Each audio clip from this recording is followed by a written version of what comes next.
Did you know that as early as age 30, most of us have begun a progressive decline in muscle mass, bone density, and strength? By age 70, most people will have lost 30% or more of their muscle mass. This can make it hard to do everyday activities like climbing stairs, getting out of a chair, or carrying groceries.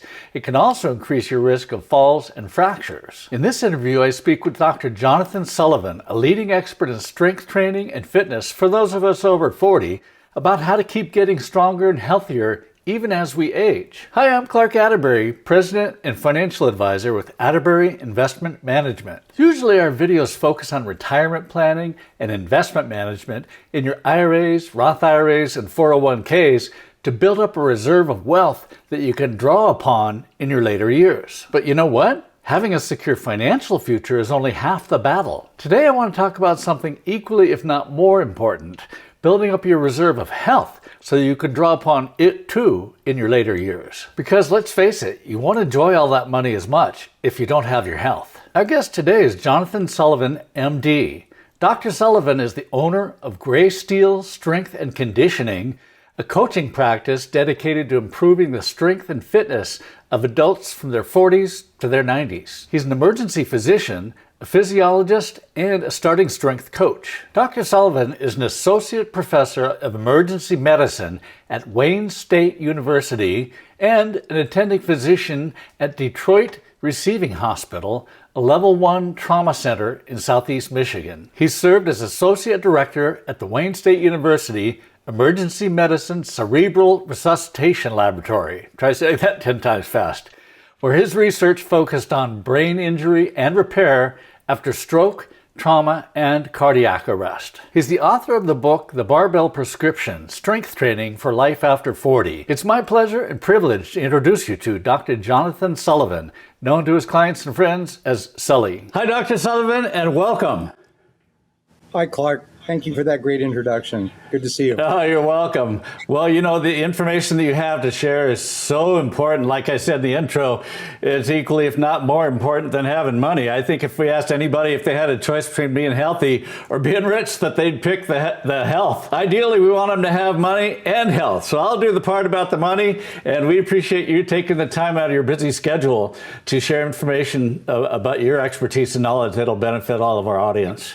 Thank you so much for having me. Dr. Sullivan, as I mentioned in the intro, is the author of the book, The Barbell Prescription, and you can find it on Amazon. We'll come back to this a little bit later.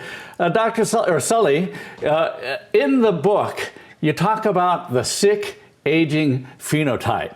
So let me ask you to share with us, why should people over 40 be worried about strength training? And what exactly do you mean by the sick aging phenotype? Well, people over 40 should be worried about strength training to avoid the sick aging phenotype. And the sick aging phenotype is what I call a syndrome of syndromes. It's a manifestation or an avatar of unhealthy aging that I encountered probably tens of thousands of times during my emergency medicine practice. It is basically a constellation of unhealthy phenotypes. Phenotype is the show type of an organism, as distinguished from the genotype. The phenotype is what you actually see when you look at the organism, and it's partly an expression of the organism's genotype, or its genes, its DNA, and partly an expression of its experiences and its environment. And the example I use in the book is of two identical twins, Wellness Will and Fat Phil. They have identical genotypes, but they end up with very different aging phenotypes. And the sick aging phenotype is a constellation of what the gerontologists call the frailty syndrome, which basically boils down to being easy to break. It means that injuries and illnesses which a younger person, a young healthy person could shake off will shatter you, like a simple lobar pneumonia or a fall on your hip. So when you're younger than 40, these aren't a big deal. When you get to be in your 60s or 70s, you can die from these things if you're not robust, if you have the frailty syndrome. And then there's the metabolic syndrome, or what I call syndrome X, which is a constellation of insulin resistance, diabetes, visceral obesity, insulin resistance, hyperglycemia, hypertension, dyslipidemia, inflammation, all of which eventually progress to full-blown cardiovascular and cerebrovascular disease, stroke, heart attack, and increasing frailty. And then we also have polypharmacy. That's the third syndrome that I talk about in the sick aging phenotype. And polypharmacy and medical dependence, which kind of go together, where you basically start to identify yourself as a patient and as a constellation of diseases. And you're taking 25 different medicines, some of which have really unwholesome interactions with each other. So you're taking a medicine to stop you from peeing and to make you pee. And you take a medicine that makes you dizzy, and then you take another medicine that keeps you from getting dizzy. And you're on a laxative and also something for constipation. And it gets crazy pretty quick. And so this constellation of syndromes, the frailty syndrome, the metabolic and cardiocerebrovascular syndromes, and polypharmacy and medical dependence, that is the sick aging phenotype. It's a nightmare, and we want to avoid it at all costs. Thank you. That's a great explanation. I know I mentioned in the intro about the loss of muscle mass and bone density. That's all part of the same syndrome, I imagine. Mm-hmm, it is. It's really part of the frailty syndrome. The problem with the loss of muscle mass, which is what we address here at Grayscale and what I'm talking about in my book, is that it's really a central feature of the sick aging phenotype. And the reason is that it turns out that muscle tissue is important for quality of life. It's important for movement and strength and so on. What a concept. Yeah, no, it's not too much of a reach for any of us. But what we've discovered in the last 20, 25, 30 years is that muscle and bone are both, along with fat tissue, these three tissues are glands. They are endocrine tissues. They secrete signaling molecules, cytokines. In the case of muscle, they're called myokines, meaning signaling molecules of muscle origin, which basically makes the muscle your most massive gland. And wow. It has interactions with all of your other body organ systems. So your muscle mass has impacts on your insulin resistance. It has impacts on inflammation. It has impacts on cognition and hunger and so on and so forth. So not only is the loss of this muscle mass a catastrophe in aging because it decreases your strength and your balance and your resistance to illness and injury, but it also turns out that as you age, unexercised muscle undergoes a series of transformations that result in a pathological myokine profile. It becomes a sick gland that sends sick signals to the rest of your body. The same is true of bone and fat. So it turns out that there are complex signaling networks that are developed between muscle, bone, and fat, and the rest of your body. And training muscle not only helps you preserve muscle and bone, but it actually helps you preserve a healthy signaling profile, a healthy anti-inflammatory, anti-sick aging phenotype profile. I know this isn't what you write about in your book, but it might be related, or maybe I missed it in your book.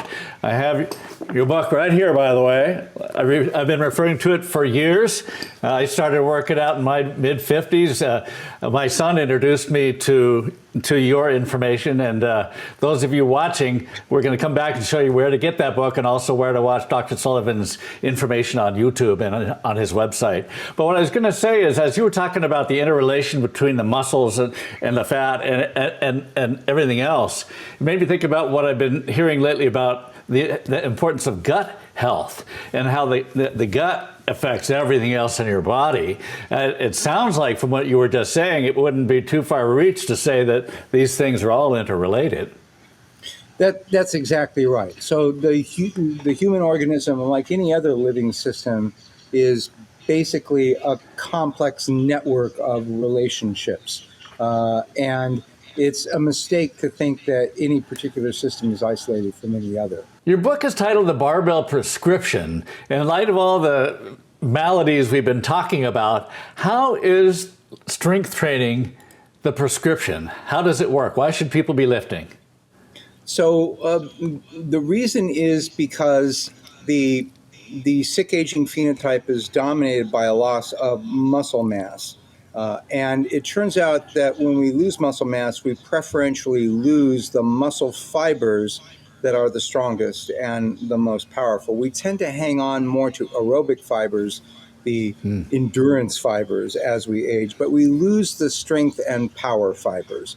So it is my argument, supported by evidence in the book, that the focus of an exercise prescription, which everybody needs as they age, in aging, should be on the restoration and maintenance and increase of muscle tissue, particularly high power muscle fibers. And that means strength training. It then becomes a question of what is the best route of administration for this strength training medicine. And I make the argument in the book that that should be barbells. The reason why is because it satisfies a number of what you might call exercise prescription criteria, right? So the strength training prescription needs to be safe. It needs to be titratable, meaning it needs to be exquisitely dosable and to have a wide therapeutic window like all other good medicines. It needs to be specific to the sick aging phenotype. It needs to be comprehensive as possible, and it needs to be simple and efficient. And basically, I think I make the case pretty definitively in the book that a barbell prescription for strength training meets all of those criteria because of the specific attributes of barbell training. It's very, very safe. It's just simple human movement patterns loaded with a barbell. It's very titratable. I can add as little as a quarter of a pound to somebody's squat if I want to. It's specific to the sick aging phenotype. It's very comprehensive. It hits all the energy systems. Every muscle in the body can be trained. It hits a lot of different fitness attributes. And it's really simple. 4 exercises, 2 times a week. That's all I ask. Most people here at Graysteel train 3 hours a week, plus they walk and do other stuff when they're not here. But the actual barbell prescription, 3, 4, 5 hours a week at most, is all you need. In my intro, I mentioned how, as a financial advisor, we're normally talking about people's 401ks and their IRAs, that kind of thing. In your book, I loved it when I saw that you referred to storing up your health as the physiological 401k. And in one of your videos, I saw a graph where you showed, how we normally age at a certain rate. We begin down, our health begins to decline, versus if we're taking the prescription, that we're not going to live forever. Like you said in the video, death eventually claims all of us, but that we can keep our health higher for longer and have a slower decline in the end. Can you just talk a little bit about that? Sure. When you look at the aging sciences community and aging medicine, gerontology, and so forth, what people talk a lot about is the compression of morbidity. And what that means is shrinking the dying part of our lifespan to as small an interval as we can make. So the ideal is to be active and vibrant and fully alive until you just die, right? And instead of taking years or even decades to die, I've seen people who take 20 years to die, and they're bad years. The idea is to compress morbidity into as small a part of our lifespan as we can, to increase the health span and decrease the death span of our lives. You talked about exercise medicine, and we've been referring to that a moment ago in the video. And you talked about that there are 3 or 4 exercises that you recommend to the clients.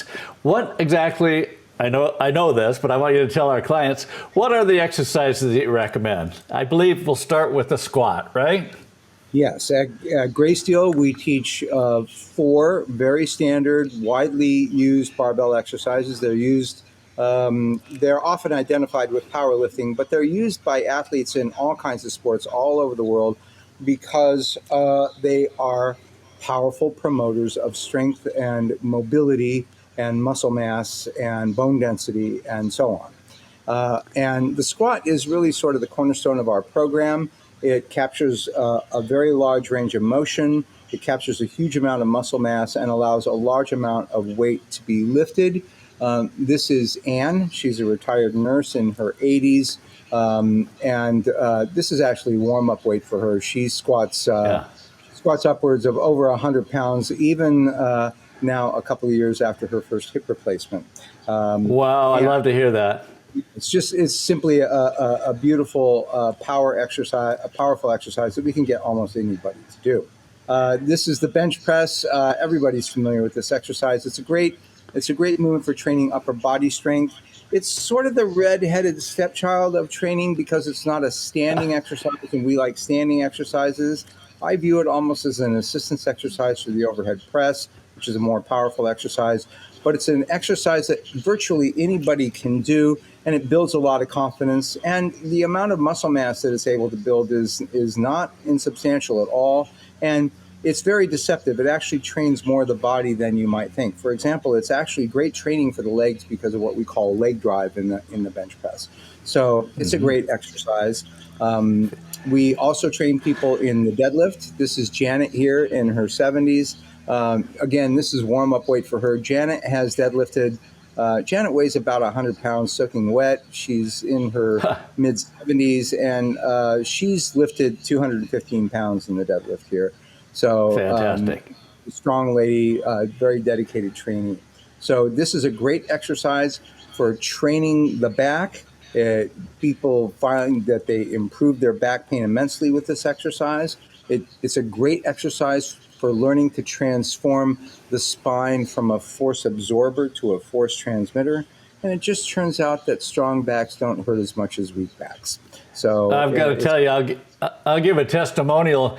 In my 20s, 30s, and 40s, I had a weak back. I didn't lift until I was in my mid-50s. I had a weak back. I mean, I was the guy who, if I helped somebody move their couch, I'd put my back out and I'd be in pain for days. And once I started working out in my mid-50s, my back is no longer gives me that kind of trouble. You know, a lot of people think I can't do that because I have a bad back. Well, I would say it's the opposite. If you got a bad back, you need to do this. It's sure made a difference for me. Your story is the story that we see all the time, and it's great to watch it happen. The other exercise you talk about, I believe, is the overhead press or press. Yeah, this guy, he's a weakling. Who is that guy? That's me. This is the overhead press. This is 145 pounds on the barbell, and as you might guess, it's a great exercise for the shoulders and the arms, but it's also, again, an extremely powerful exercise for hips, quads, and abs. It's a total body exercise. It's performed standing up. You have to basically, again, transform your spine from a force absorber to a force transmitter. You have to keep your body rigid and tight and balanced. There's a very long range of motion in this exercise. It really opens up the shoulders. It's a very powerful and beautiful exercise. I just mentioned how I thought I couldn't do these things because I had a bad back. I imagine a lot of people who are watching this, if they've never lifted before and they're in their 40s, 50s, 60s, 70s, 80s, they might be thinking, I can't do that. That's all fine for you, but I can't do that. Maybe I have a bad back or I have bad knees. What do you say to somebody who says, I can't do a squat or a deadlift because I have bad knees? I don't know anybody in their 60s or 70s who has good knees. And it's just not a particularly well-designed structure for bipeds. So we all have those kinds of issues. So we all have some built-in excuses. It's not that I don't have compassion for people because I don't have great knees myself. And I had a bad back when I first started strength training. What we have found is that anybody who comes through that door, right, we can one way or another get a barbell on their back or in their hands and train them. The great thing about barbells, again, is they're exquisitely titratable. You can start with a broomstick and start getting stronger today. And we can add as little as a half pound at a time to your strength training program and get you better a little bit at a time. What we find is that when people come in here and they say, well, I have a bad back or I have a bad neck or I have bad knees or I have bad hips, is that we can make those knees and those hips stronger. So what I always like to tell people is You can be old and beat up and weak, or you can be old and beat up and strong. There's actually not that much anybody can do about the old and beat up part. But, or to put it in a way that will probably resonate with the financial services clients is, I've been weak and I've been strong, and strong is better. We have clients here who are in their late 80s and 90s. We have people who are in their 80s with Parkinson's disease that we train. I train people with multiple sclerosis. I train people with terminal cancer. I train people who've had strokes. I train people who have had heart attacks and joint replacements. I take all comers, and everybody gets stronger safely, and stronger is just better. Now, the other thing I noticed in one of your videos, or probably in your book too, is it's not common for doctors to say strength training is dangerous, you shouldn't do it. In fact, I'll tell you myself, I went to a new doctor recently for an overall physical and checkup, and I mentioned that I lift, and he says, well, it's okay, lift light weights. And I'm thinking, this guy doesn't get it. And I think in your video you said, if your doctor doesn't get this, it's probably time to get a new doctor. And I think that's the case with my guy. and I want to find one who gets it. That might be a challenge. Yeah, I understand that. It can be a challenge. On the other hand, I think that, people like myself and others have been out there saying this kind of thing for a while. And there's, in the Barbell Prescription, in the book, we cite a virtual mountain of biomedical evidence that favors the administration of strength training in older populations. There's virtually no data pointing in the other direction. There's virtually no good data that says strength training is dangerous, especially after 50. Quite the contrary. It's an extremely safe form of exercise, and it is essential. And so what we see right now is that we're winning. And over the last 5, 6, 7 years, we're starting to see the increasing phenomena, people coming in with a prescription from their doctor for strength training. Please make my patients, beautiful. They're too weak. Wow. They don't have enough density. They don't have enough muscle mass. No, we're seeing this. We've just added 2 new coaches here at Gray Steel. One of them is Dr. Georgia Howard Young. She's CRNA, and she teaches physiology at Wayne State University. And she used to work with me in the ER.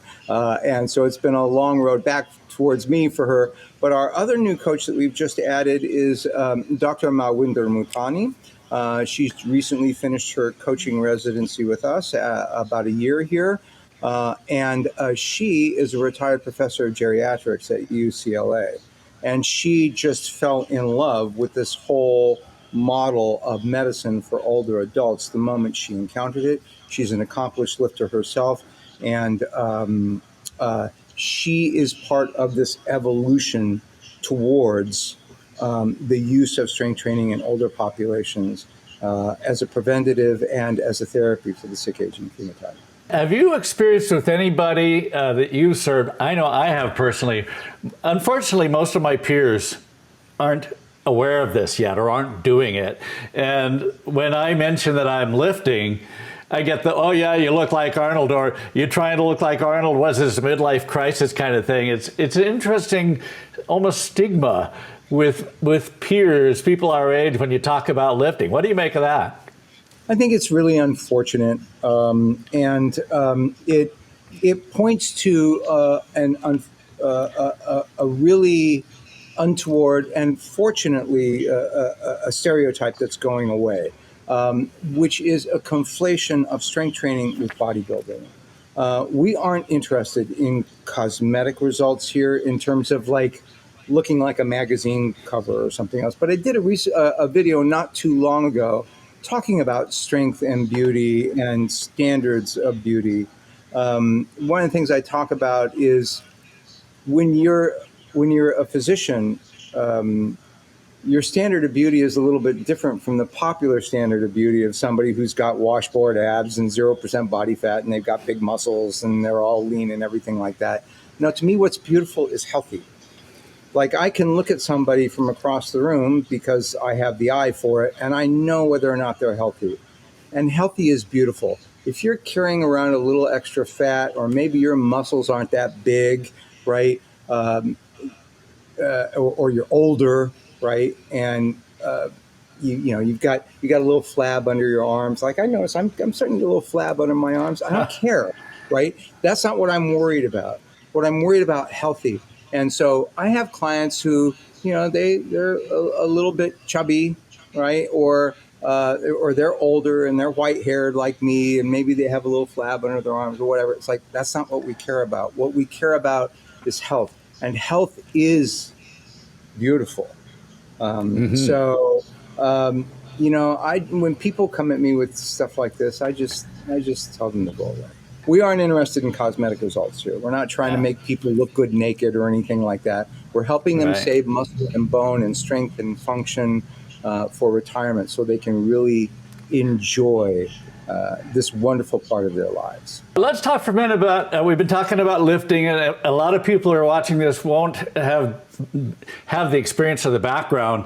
Can you talk about the stress recovery and adaptation aspect of it? In other words, it's not just about pushing, there's more involved. That's absolutely right, and I'm really glad that you brought it up. The stress recovery adaptation cycle is a modification of what was called the general adaptation syndrome of Hans Selye, an early 20th century biologist. But basically it amounts to this. I'll put it into the context of what we do here.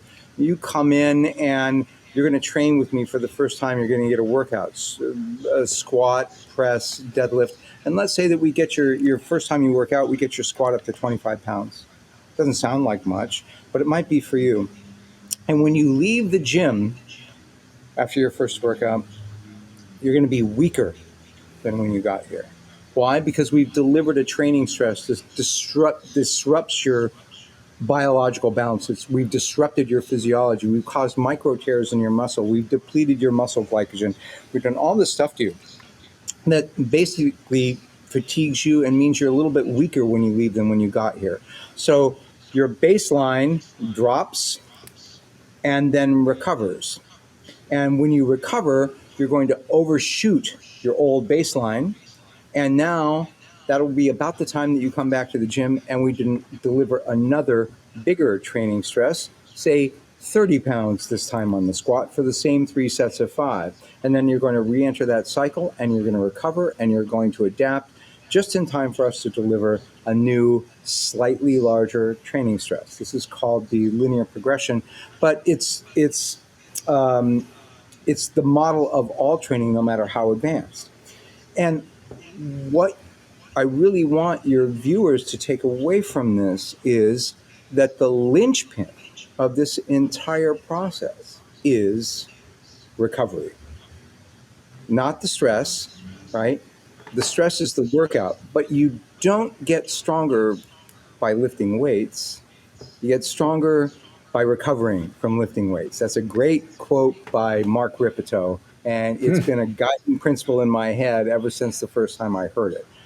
How do you get stronger? You get stronger by going home after your workout and getting your nutrition and getting your active rest and getting your sleep and making sure that you have stress reduction, meaning you don't freak out over little things. So you eat healthy, you sleep healthy, you live your life healthy with a healthy attitude, you get your hydration, you do all these things. And what this means is that,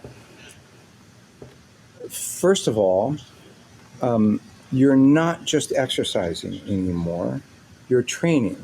Training is the exploitation of the stress recovery adaptation cycle in a rational way to achieve long-term fitness and performance goals. Training is something that athletes do.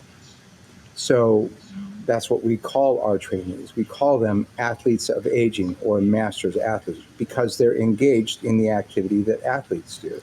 And the prize of their training is that compression of morbidity and a better second half of their lives. And the other thing that it means is that this training, unlike exercise is just getting sweaty and working out today, right? And then you do the same workout again later. You sweating with the oldies, or whatever it is you do, right? That's just exercise, which is great. It's better than not exercising. But training is the rational exploitation of the stress recovery adaptation cycle, which is what athletes do. And it's not part of a healthy lifestyle. It is a healthy lifestyle. It's the lifestyle of an athlete, which your viewers, I want to assure you, if you're in your 60s, 70s, 80s, 90s, you can be an athlete. You just have to do what athletes do. And what athletes do is they train. They exploit the stress recovery adaptation lifestyle. And it's a really good and vibrant and strong and healthy way to live. I love it. I love the idea of the athlete of aging. That's what we are. That's what we do. Let's talk for a second about conditioning. A part of your book, you go on to say all the strength training is good, but the conditioning is important too. It is. And this is what people typically call cardio. Basically, what we're talking about is training in the aerobic energy system. Strength training tends to take place in the high intensity, high power anaerobic energy system, which is why you just can't do a set of deadlifts for an hour. Like, people can run for an hour, but they can't do a set of deadlifts for an hour. They can do a set of deadlifts for about 90 seconds, right? That's a high power output activity. It's the same reason a gymnastics routine at the Olympics doesn't go on for 20 minutes. How long does a gymnastics routine or a boxing round or a wrestling round last? Well, it lasts 90 seconds, 2 minutes, 3 minutes, something like that, depending upon the sport and the league and so on, right? These are high power output anaerobic or mixed anaerobic aerobic activities. And what we find is that when we first start people training, we don't need cardio. They're usually deconditioned, and the strength training itself will condition them, and it will condition them in the aerobic energy range, even though it's being done in the anaerobic energy range. And that's because the anaerobic high power energy range is at the top of the pyramid, and it affects all the energy systems underneath.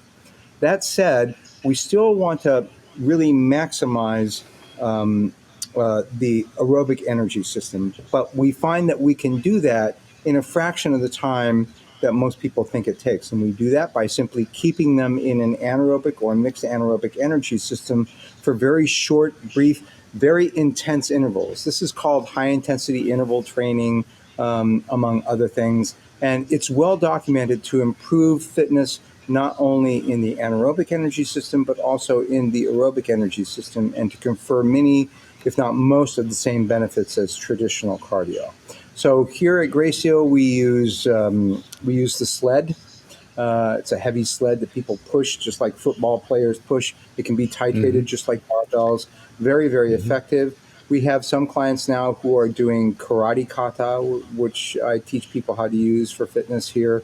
That's also a fairly high power output kind of thing. And then some people, they're like, no, that's good. I'm a swimmer, or I play tennis, or I hike, or I do these other things that come with a lot of cardiovascular benefit, and that's great.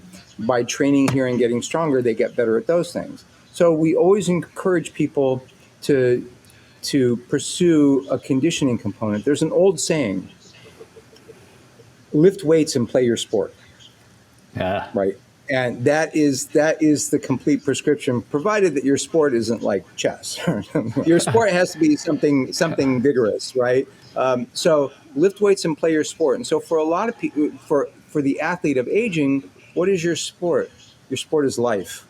Your sport is going for a walk in the park with your dog, or and playing frisbee with your dog, or throwing your grandkids up in the air and hopefully catching them when they come back down. And so on and so forth, right? That's life. Going dancing with your beloved. These kinds of things. That's playing your sport. Lift weights and play the sport of aging well, and that requires a lot of strength training and at least some sort of conditioning modality. I noticed in your book you said you did not recommend running or jogging.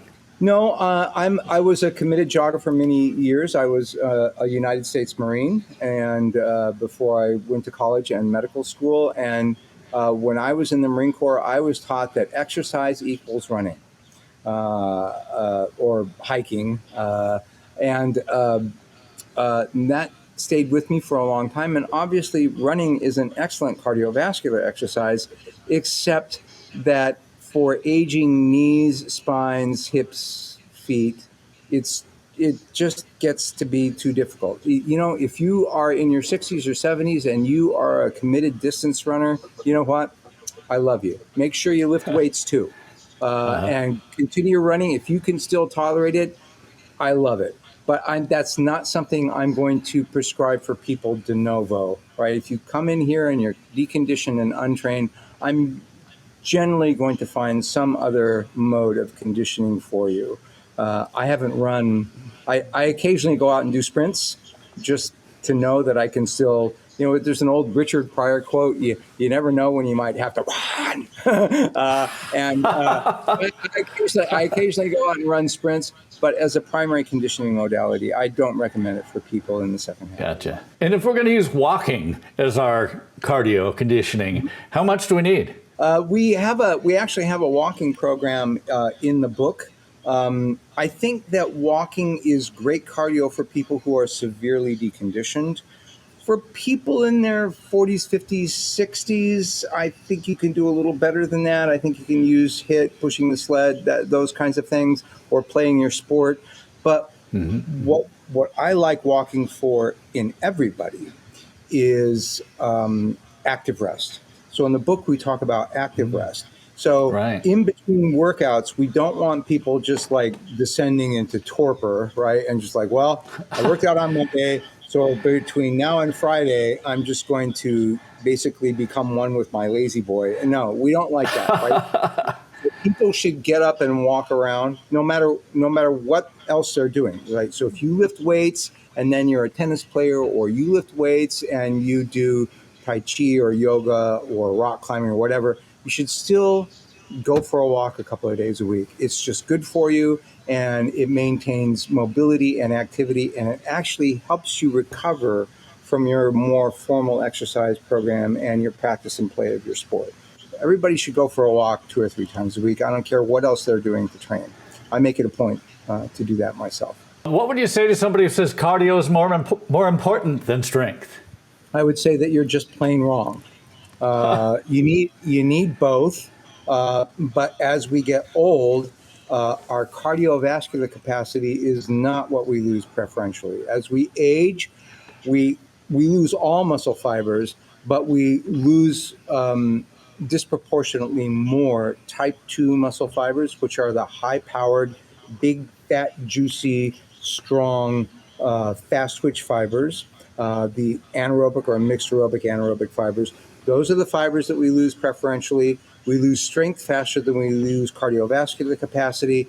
And so I would just tell those people, you're just plain wrong, right? So I can't tell you how many people I've met who are avid runners. Their cardiovascular fitness is absolutely extraordinary, and they look like walking skeletons.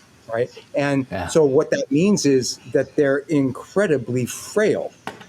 Right. Yeah. So I would see this not uncommonly in my medical practice. Somebody would come in and they're like, well, I run 20 miles a week, but I bumped my shoulder into a door and now I have a broken humerus because I have no bone mineral density anymore. Right. Yeah. Yeah. And I can't pick up my old dog and put him in the car to take him to the vet. I've got great cardiovascular capacity, but I don't have the strength to do anything. And I have no muscle mass, right?